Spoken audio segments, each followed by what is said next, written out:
తాకట్లో ఉన్న బంగారాన్ని విడిపించి ఆ రోజున మార్కెట్ ధర కట్టి మిగిలిన డబ్బును మీకు అందిస్తుంది కొమ్మూరి గోల్డ్. సార్ ఇప్పటి వరకు మీరు డైరెక్ట్ చేసిన సినిమాల గురించి మాట్లాడుకున్నాము. సో ఇప్పుడు కొంతసేపు మీ గురువు గారి గురించి కోడి రామకృష్ణ గారి గురించి మాట్లాడుకున్నాం. అయితే ఇక్కడ నాకు చిన్న ముందుగా నేను చెప్పే మాట ఏంటంటే, ఆయన ఒక దిగ్దర్శకుడు. 90 సినిమాలు 100 సినిమాలు దరిదాపులు దాకా చేశారు. సో 100 సినిమాలు చేసిన డైరెక్టర్ అనమాట. సో నేను ఆయన కెరీర్ మొత్తాన్ని నా ఏజ్ కానీ నా అనుభవం కానీ సరిపోదు. నాకు తెలిసిన కొన్ని విషయాలను అడుగుతాను. వాటిల్లో మీ ప్రమేయం ఉండొచ్చు, మీ ప్రజెన్స్ ఉండొచ్చు, ఉండకపోవచ్చు, మీకు తెలిసింది చెప్పండి. ఫస్ట్ ఆఫ్ ఆల్ మనకి తెలుగు సినిమాలో డైరెక్టర్లు లెజెండరీ డైరెక్టర్లు అంటే రాఘవేంద్రరావు గారు, దాసరి నారాయణరావు గారు, వీళ్ళిద్దరి పేర్లు వినిపిస్తాయి.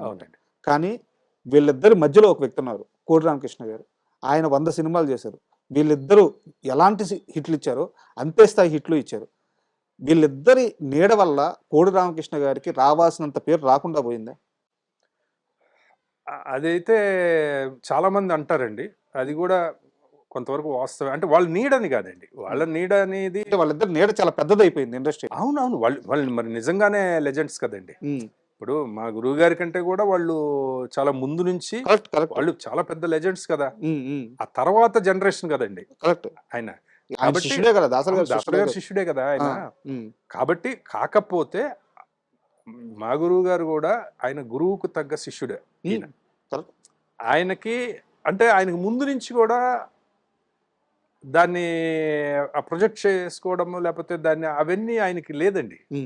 సినిమాలు చేసేయడం అంతే, సినిమాలు చేసేయడమే. తర్వాత ఆయన ఎప్పుడు కూడా నేను ఇంత హిట్స్ ఇచ్చానో లేకపోతే నేను ఇంత గొప్ప దర్శకుడున్నానో అనే ఒక్కసారి కూడా ఆయన అనుకున్నది కానీ, ఎప్పుడు ఆయన గొప్పతనం గురించి చెప్పుకోవడం కానీ అది ఎప్పుడు లేదండి. ఆయన ఎప్పుడు చాలా సామాన్యంగా అందరితోటి మామూలుగా ఉండేవారు. మీకు ఆయనతో ఒక 2 రోజులు ట్రావెల్ చేస్తే ఆ టైంలో వాళ్ళందరికీ అనిపిస్తుంది అనమాట, ఈయన 100 సినిమాలు చేసిన డైరెక్టర్, ఈయనేంటి ఇంత సాధారణంగా మాట్లాడుతున్నారు, ఇంత సాధారణంగా ఉన్నారు అనిపిస్తుంది. అంత మామూలు పర్సన్ అండి ఆయన. అయితే ఏంటంటే ఇండస్ట్రీ పరంగా అయితే ఆయనకి దక్కాల్సినంత గౌరవం మాత్రం రాలేదేమో అనేది నా అభిప్రాయం కూడా కదా. 100% అండి. ఎందుకంటే నేను ఎన్నోసార్లు చెప్పానండి, ఇప్పుడు కూడా చెప్తున్నాను, నా వయసుకి నా అనుభవానికి సినిమా ఇండస్ట్రీలో నేను అసిస్టెంట్ డైరెక్టర్ గారి నుంచి ఇప్పుడు యాక్టర్గా నా ప్రయాణంలో అంతటి టాలెంట్ ఉన్న వ్యక్తిని నేను మరొకరిని చూడలేదండి. ఇక ముందు చూస్తానో లేదో నాకు తెలియదు, ఈ రోజు వరకు నేను చూడలేదు. ఏది మీకు ఏ విషయంలోనైనా ఆ సినిమాకి సంబంధించిన విషయాల్లో. సార్ నాకు తెలిసిన ఇంకో విషయం ఏంటంటే, సార్ తెలిసిన మీన్స్ ఏంటంటే అక్కడ ఇక్కడ ఇనిందే. నాకు ప్రాక్టికల్గా నాకు అంత ఏజ్ లేదు కాబట్టి నాకు ఇది కరెక్టో కదా మీరు చెప్పండి. ఆయనకి ఫస్ట్ అవకాశం ఇచ్చింది ఇంట్లో రామయ్య వీధిలో కృష్ణయ్య. అవకాశం ఇవ్వడం మీన్స్ అంటే అది మ్యూచువల్గా వచ్చి ఉండొచ్చు. చిరంజీవి గారితో మొదటి సినిమా చేశారు. బట్ తర్వాత కాలంలో చిరంజీవి గారితో ఒక గ్యాప్ వచ్చేసింది.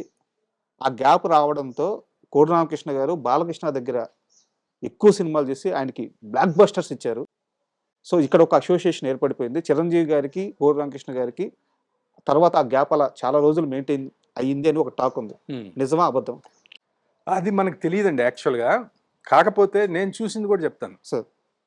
వాళ్ళు అంతకుముందు రిక్షావాడు, దానికి ముందు సింహపురి సింహం, ఏవో వరుసగా 5 సినిమాలు చేశారు. దాని తర్వాత గ్యాప్ వచ్చింది కదండి. ఆ గ్యాప్లో కూడా ఎక్కడైనా అవన్నీ కూడా నేను ఇండస్ట్రీకి రాకముందు చేసిన సినిమాలు అవన్నీ కదా. మేము కూడా అనుకునేవాళ్ళం, గురుగారు చిరంజీవి గారితో ఒక సినిమా చేస్తే బాగుంటుంది అనేది అనుకుంటాం కదా జనరల్గా. ఆ టైంలో వాళ్ళకి మరి అంత విభేదాలు అవి ఏమన్నా ఉండుంటే, ఇప్పుడు ఒకసారి శివాజీ గార్డెన్స్లో షూటింగ్ చేస్తున్నాం, కృష్ణ గారు మీద సాంగ్ ఏదో చేస్తున్నాము. పక్కన చిరంజీవి గారిది ఎక్కువ బండి ఎక్కువ మామ ఎక్కి ఆ సాంగ్ జరుగుతూ ఉంది. ఆయన వచ్చారు, చిరంజీవి గారు వచ్చారు ఇక్కడ ఈ లొకేషన్కి వచ్చి, వెనక నుంచి గురువు గారు కోడి రామకృష్ణ గారు కళ్ళు మూస్తే చూసే చాలా సరదాగా మాట్లాడుకున్నారు, చాలా సరదాగా. అదంతా మేము చూసాం. వాళ్ళు ఎప్పుడు కలిసినా బ్రహ్మాండంగా మాట్లాడుకోవడం అవన్నీ చూసాం సార్. బట్ అంటే ఏదైనా మరి క్రియేటివ్ డిఫరెన్సెస్ ఏమన్నా ఉన్నాయేమో నాకు తెలియదు, మనకు తెలియదు.